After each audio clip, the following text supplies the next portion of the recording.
Yo, what's up dude? Ketemu lagi dengan kita di sini masih di Indo James Crypto Channel. Hari ini di tanggal 7 di bulan Mei 2024 guys. Dan kita langsung saja melihat bagaimana update dari global crypto market cap hari ini ya. Ada penurunan sedikit ya di 0,6% aja guys. Dan untuk Fear and Greed Index ada kenaikan, sekarang ada di posisi 58 ya, meskipun masih di area netral.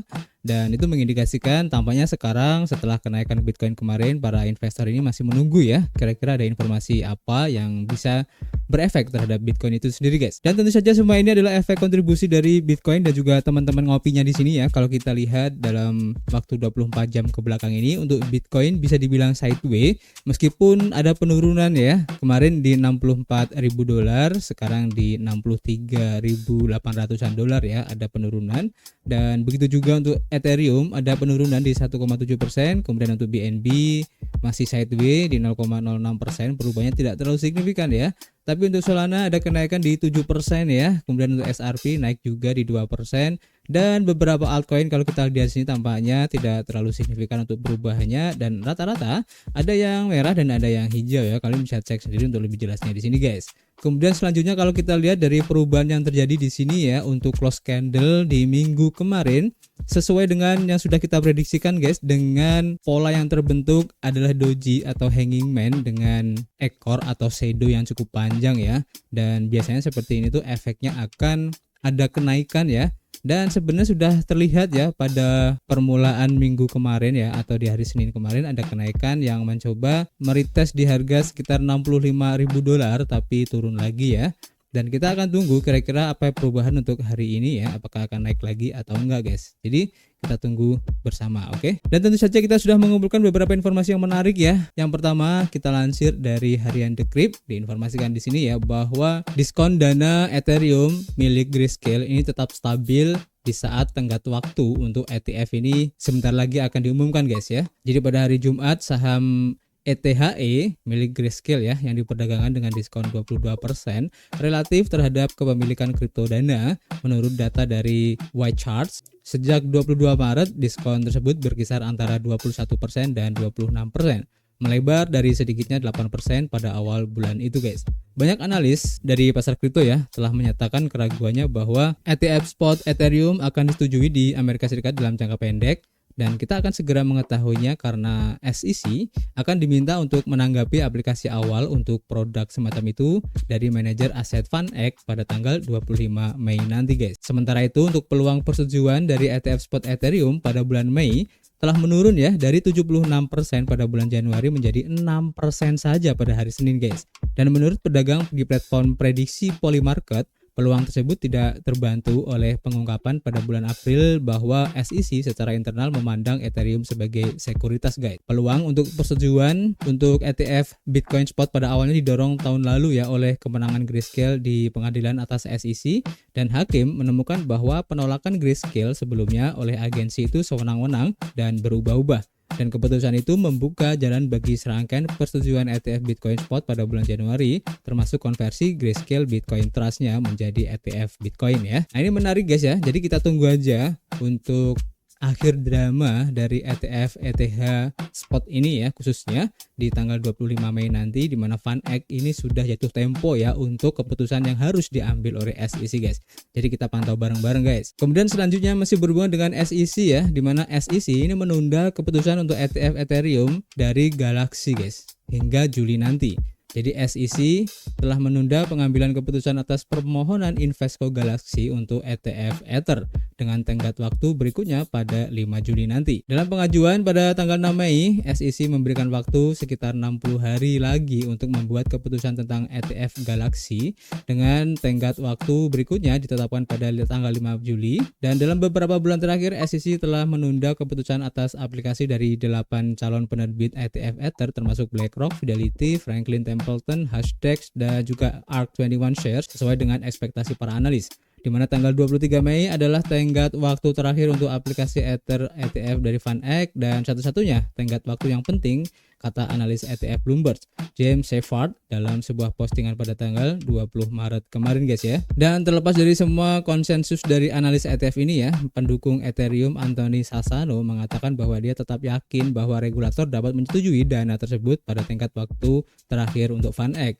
Dan Sassano melihat persetujuan agensi terhadap produk ETF berjangka Ether tahun lalu dan mengutip pertemuan 9 Maret antara regulator, perusahaan manajemen aset kripto Grayscale, dan bursa kripto Coinbase sebagai alasan lebih lanjut mengapa SEC masih dapat menyetujui aplikasi tersebut, guys. Jadi ini cukup menarik dan banyak mata ya yang sekarang itu lagi fokus untuk perkembangan terbaru dari ETF Ethereum ini, guys. Dan tentu saja ini sangat berefek sekali ya terhadap Ethereum itu sendiri, dan itu terlihat dari beberapa kejadian yang bisa dibilang unik ya dari Ethereum itu sendiri, seperti yang kita lansir ya dari harian News BTC, di mana di sini diinformasikan untuk tingkat pembakaran Ethereum ini mencapai titik terendah tahunannya, guys. Nah, pertanyaannya apa artinya ini bagi masa depan Ethereum itu sendiri, guys? Jadi dalam beberapa minggu terakhir ya, Ethereum ini telah menunjukkan tanda-tanda pemulihan yang halus di tengah pasar kripto yang secara umum itu bearish, dengan altcoin ini meniru tren naik sederhana dari Bitcoin, guys. Dan meskipun harga Ethereum ini naik sedikit ya sebesar 0,2% aja selama 24 jam terakhir ini, tren paralel yang mungkin secara signifikan mempengaruhi model ekonomi Ethereum telah berlangsung di bawah permukaan, guys ya. Dan bulan April menjadi saksi tingkat pembakaran Ethereum mencapai titik terendah tahunannya, terutama karena penurunan biaya transaksi jaringan yang signifikan ya. Dan biaya ini biasanya berfluktuasi di bawah 10 GWei tahun ini, tetapi beberapa minggu terakhir ini telah melihat biaya tersebut turun ya ke beberapa level terendah, guys, yang secara langsung mempengaruhi tingkat pembakaran dari Ethereum itu sendiri. Dan kalau kalian lihat sendiri memang ya untuk gue, kalian bisa cek di sini, guys ya, di Etherscan-nya. Kalian bisa lihat di sini dari tanggal 1 Mei ini harganya atau gas fee-nya ini sangat murah-murah banget, guys ya. Kalian bisa cek di sini. Bahkan untuk sekarang aja untuk gue ini cuma 4, guys. Ini jarang sekali terjadi ya di Ethereum. Nah, pertanyaannya, biasanya kalau gue ini naik sampai kadang itu bisa mencapai 100, itu karena adanya transaksi yang banyak atau lalu lintas transaksi yang terjadi di Ethereum itu sangat tinggi, guys. Dan jika gue ini rendah, artinya transaksi yang terjadi di Ethereum itu sangat sedikit, guys. Nah, ini yang mengindikasikan kenapa orang berspekulasi ada apa dengan Ethereum itu sendiri, guys. Dan sekarang kalau kalian melakukan transaksi ya, contohnya untuk swap itu hanya kena sekitar $5, kemudian untuk penjualan NFT di $9, untuk bridging di $1,7 saja, dan untuk peminjaman itu sekitar $4, guys. Jadi sangat murah banget ya, dan ini jarang sekali terjadi, guys. Jadi tingkat pembakaran yang berkurang ini dibuktikan ya dengan penurunan tajam dalam Ethereum yang dibakar setiap hari, yang mencapai titik terendah di 671 Ethereum pada hari terakhir, dan penurunan yang mencolok dari angka harian di 2.500 sampai 3.000 Ethereum yang terlihat di awal tahun ini, guys. Dan penurunan tingkat pembakaran seperti itu bukan hanya anomali statistik, tetapi juga merupakan cerminan dari pergeseran yang lebih luas dalam jaringan Ethereum itu sendiri, guys ya. Nah, khususnya untuk Blobs ya, yang merupakan inovasi terbaru yang diperkenalkan dalam peningkatan Denjun kemarin dari Ethereum baru-baru ini ya, telah mengoptimalkannya biaya lebih lanjut pada lapisan sekunder dari ini, yang seperti yang kalian tahu ya, untuk gas fee pada layer 2 untuk Ethereum ini sangat murah sekali, guys ya. Kalian bisa cek untuk gas fee pada Base, Optimism, kemudian Arbitrum dan lain-lain, guys. Kalian bisa cek sendiri, ada banyak sekali layer 2 dari Ethereum dan itu sangat murah sekali untuk biaya transaksinya. Nah, khususnya untuk Blobs ini adalah fitur yang diperkenalkan untuk meningkatkan kompatibilitas Ethereum ya dengan solusi layer 2 seperti Zcaching, Optimism dan juga Arbitrum dengan mengelola kebutuhan penyimpanan data secara efisien, guys. Dan fungsionalitas ini merupakan bagian dari peningkatan Denjun kemarin yang mengintegrasikan Proto Dang Sharding melalui AIP 4844, guys. Nah, ini menarik ya. Dan lebih lanjut di sini ya, kalau kita lansir dari harian Daily Coin, diinformasikan bahwa Ethereum ini berubah menjadi inflasi karena biaya tetap pada rekor terendah, guys. Jadi status ultrasound money untuk Ethereum ini berada di bawah ancaman, dan aset ini telah berubah menjadi inflasi karena biaya telah anjlok dalam beberapa minggu terakhir ini. Kalian bisa lihat tadi ya di Etherscan ya, dimana menurut data dari ultrasound.money, pasokan Ethereum sekarang itu mengalami inflasi dengan tingkat pertumbuhan 0,56% saja, guys, per harinya. Dan pergeseran pasokan baru-baru ini terjadi karena biaya yang rendah ya telah menyebabkan penurunan burn dari Ethereum, dan cara utama yang digunakan aset untuk mengurangi pasokannya. Selama 24 jam terakhir, jaringan hanya membakar sekitar 670 Ethereum, titik terendah baru untuk tahun 2024, turun dari rata-rata lebih dari 2.500 Ethereum dalam 4 bulan pertama di tahun 2024 ya, seperti yang telah kita informasikan tadi di awal ya. Jadi ini cukup menarik ya kalau kita lihat perkembangan dari Ethereum itu sendiri, dan apakah ini efek karena ETF Ethereum atau ada sebab lain, kita masih belum tahu pasti ya. Tapi kejadian ini tentu saja unik ya untuk Ethereum, karena seperti yang kalian tahu, Ethereum ini merupakan the mother of crypto ya, setelah Bitcoin guys ya, karena hampir 80% ekosistem di kripto ini menggunakan jaringan Ethereum atau menggunakan EVM, Ethereum Virtual Machine. Jadi ini pasti menjadi sesuatu yang menarik guys ya. Kita pantau aja bareng-bareng dan kita lanjut ke informasi berikutnya. Diinformasikan seperti yang kita lansir ya dari harian Crypto Potato, di mana Coinbase ini menghadapi gugatan atas dugaan penipuan dalam menjual sekuritas yang tidak terdaftar guys. Gugatan class action terbaru diajukan di Pengadilan Distrik Amerika Serikat untuk Distrik Utara California, Divisi San Francisco, dan para penggugat termasuk Gerardo Aceves, Thomas Van, dan beberapa orang yang lain. Dan gugatan tersebut menyatakan bahwa bursa Coinbase mengakui dalam perjanjian penggunanya bahwa mereka beroperasi sebagai pialang aset sekuritas. Dan selain itu, penggugat mengklaim bahwa broker Coinbase Prime disorot sebagai broker sekuritas guys.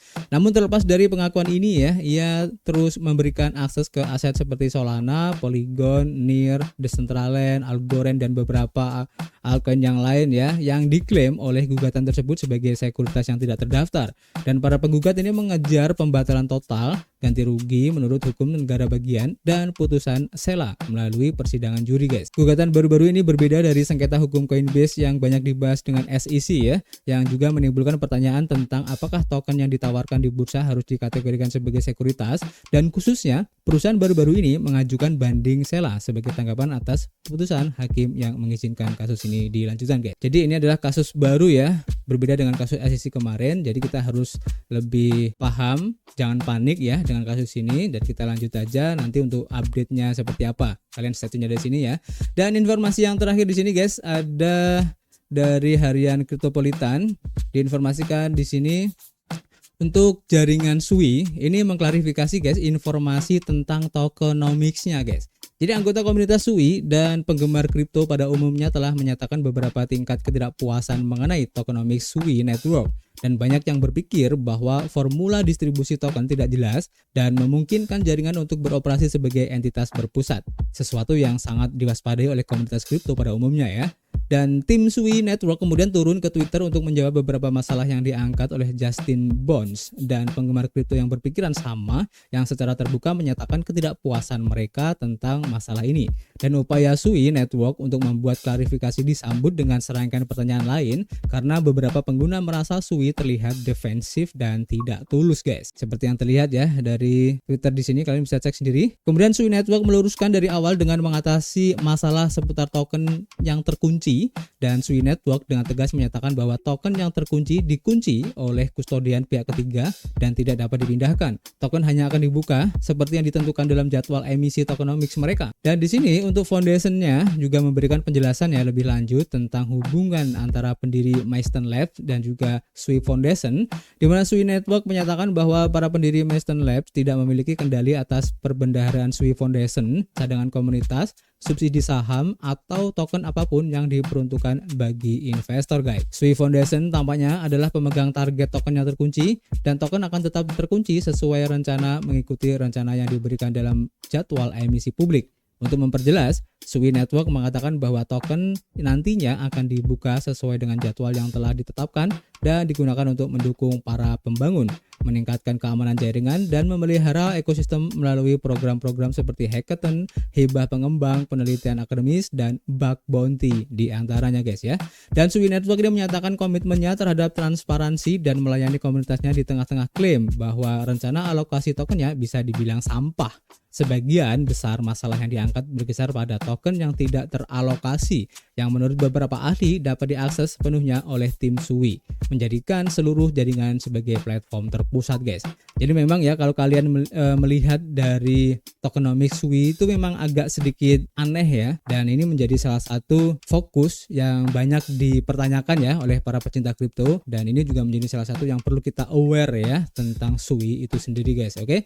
Dan untuk informasi hari ini Cukup ya, nanti kita akan share lagi informasi di lain waktu dan juga di Twitter aja. Kalian bisa mampir aja di situ. Dan untuk rekomendasi project-project baru yang ada in pre-sale, airdrop ataupun testnet, nanti kita akan share di akun Telegram guys. So, seperti biasa kita masih menunggu kritik dan saran kalian di kolom komentar. Nanti kita bisa ngobrol banyak di dalamnya. Dan tentu saja kita akan ketemu lagi di informasi berikutnya. Peace.